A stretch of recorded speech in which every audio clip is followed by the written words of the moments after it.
Okay, here we are in part two. The first part, we addressed the issue of scent control and reducing human scent in bear hunting. And in part two here, we're going to talk about wind direction and the importance of wind direction in setting up your stands or which bait you're going to hunt and so forth like that.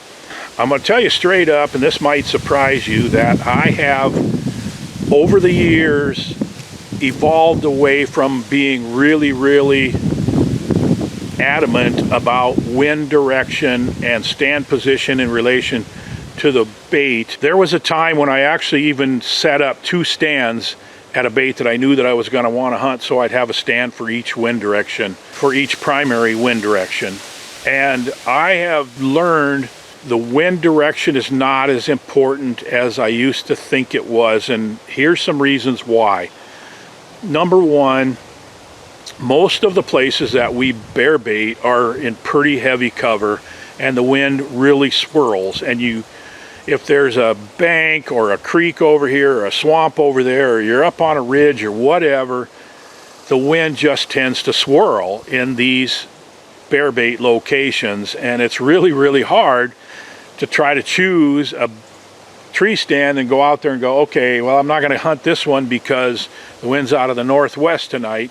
And then so you go to a different one, you get out there and the wind is just going around like this, and sometimes it's hitting the bait and sometimes it's not. I'm more about choosing the stand tree based on how quietly I can get into it. Can I get into it without walking past the bait can be important. And then wind direction is not as important to me, and there's one exception which I'll get to in a second.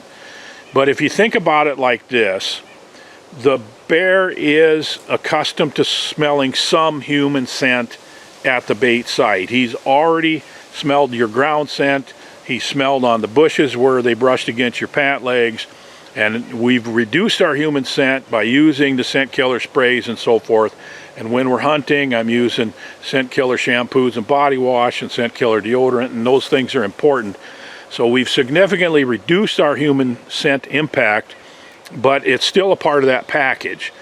And so if a bear happens to walk downwind of you and smell you, chances are it's going to go by him like this because of all these swirling winds, and he's going to, wow, that was, I smelled that. And he might pause for a little bit, especially an older mature bear. But if it doesn't hit him again right away, then he's going to settle back down and start coming back in a little bit. Maybe it'll hit him again, and his caution level will go up. The scent threshold will change, and as that scent threshold changes, it will determine to him, am I willing to cross this threshold? The threshold's low, the threshold's high. Am I willing to go to the bait anyway, even though I've smelled this human scent? And remember, we've reduced our human scent, which is an important part of this. But if he gets in a position where that scent is coming right at him and it's just filling his nose and it's like slapping him across the face, basically, most mature bears aren't going to tolerate it. And that is also the case if they come to the bait, and this is the exception that I mentioned earlier. If my wind is consistently going right to the bait and blowing right across the bait, that's a difficult situation, because most of the time, if the bears are at the bait, it's when they're the most hyper cautious. And if that scent just keeps hitting them in the face, they're just not going to tolerate it. So those are my thoughts on scent control and on wind direction and how it relates to scent and how the bears react to human scents at a bait site. You probably have some anecdotes of your own situations, or agree or disagree. That's what the comment section is for. I really appreciate it if you interact with the other people that are watching this and with me.